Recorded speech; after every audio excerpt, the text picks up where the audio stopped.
বিলীন করে দিয়েছে, দুনিয়াটাকে ত্যাগ করেছে। আল্লাহ রাব্বুল আলামিন বলেন তারাই হলো সফল। আর যারা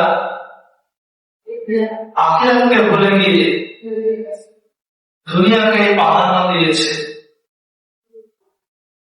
এবং তারা আশা করে আখিরাতে আমরা ভালো কিছু আমরা পাবো, তারাই হয়ে ব্যর্থ। কারণ সফল ওই ব্যক্তি দুনিয়াকে যে ত্যাগ করতে জানে, আখিরাতের আশায়, সেই ব্যক্তি সফল। আসলে আমরা যে দুনিয়াতে আছি এটা আমাদের জন্য চিরস্থায়ী না, এটা ক্ষণস্থায়ী। আমাদের সকলকে পৃথিবী ছেড়ে বিদায় নিয়ে চলে যেতে হবে, এটার ভিতরে কোনো বিন্দু মাত্র শুনতে হবে। তাহলে চলেই যখন যেতে হবে, তাহলে আমাদের আখিরাতকে প্রাধান্য দেওয়াটাই হচ্ছে, দুনিয়াটাকে আমাদের ত্যাগ করাই হচ্ছে।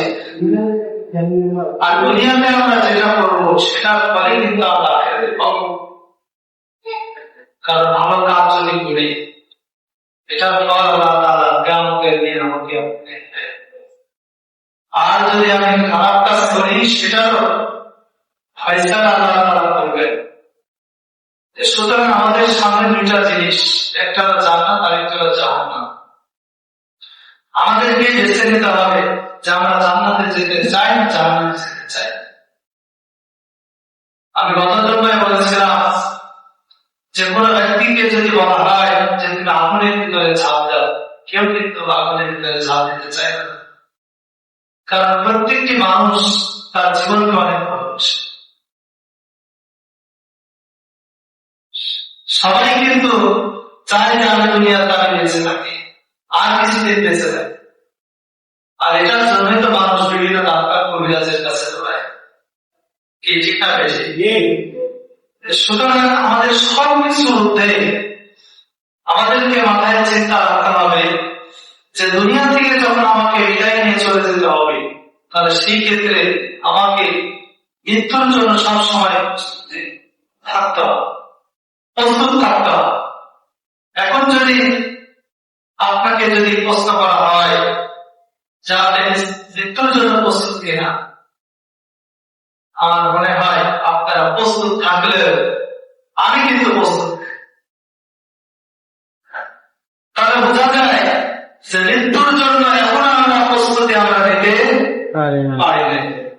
তাহলে মৃত্যুর জন্য আমাদের প্রস্তুতি নিতে হলে যে কাজ আমাদেরকে করা লাগবে, আল্লাহ তাআলা এতে বলেছেন ইয়া আইয়ুহাল্লাযীনা আমানু হে ইমানদারগণ তাকুল্লাহ, জান আল্লাহকে তোমরা ভয় করো। ওয়ালা তামুতুন্না ইল্লা ওয়া আনতুম মুসলিমুন, এবং মুসলমান না হয়ে তোমরা মৃত্যুবরণ করো না। তাহলে এখন নিজেকে যদি আমি প্রশ্ন করি যে আসলে কি আমি মুসলমান হতে পেরেছি? না। কারণ মুসলমান আমি তখনই হতে পারবো যখন আল্লাহর বিধান, আল্লাহর আদেশ নিষেধ যখন আমি মেনে চলব। প্রত্যেকটি কথা, আমার জীবনের প্রত্যেকটি কাজ কোরআন এবং হাদিস মোতাবেক হচ্ছে কিনা, আল্লাহর কোরআন এবং রাসূল সাল্লাল্লাহু আলাইহি ওয়াসাল্লামের হাদিস মোতাবেক হচ্ছে কিনা, যদি আমি সঠিকভাবে যদি চলতে পারি, তবে হ্যাঁ আমি মুসলমান হতে পেরেছি, আমি মুমিন হতে পেরেছি। আর যদি আমি চলতে যদি না পারি, আমার ভিতরে যদি বিন্দু পরিমাণ যদি থাকে, তাহলে বুঝতে হবে যে আমি এখনো মুমিন হতে পারি না।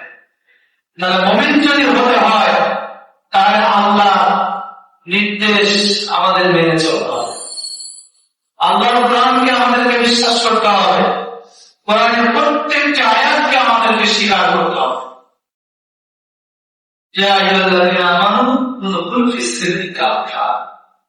এক কথায় যদি মুমিন হতে হয়, এই কোরআনের ভিতরে, কিতাবের ভিতরে আমাদের পরিপূর্ণভাবে দাখিল হওয়া লাগবে, পরিপূর্ণভাবে মানা লাগবে। যদি আমি অর্ধেকটা মানি কোনো লাভ হবে না, কোনো লাভ নাই।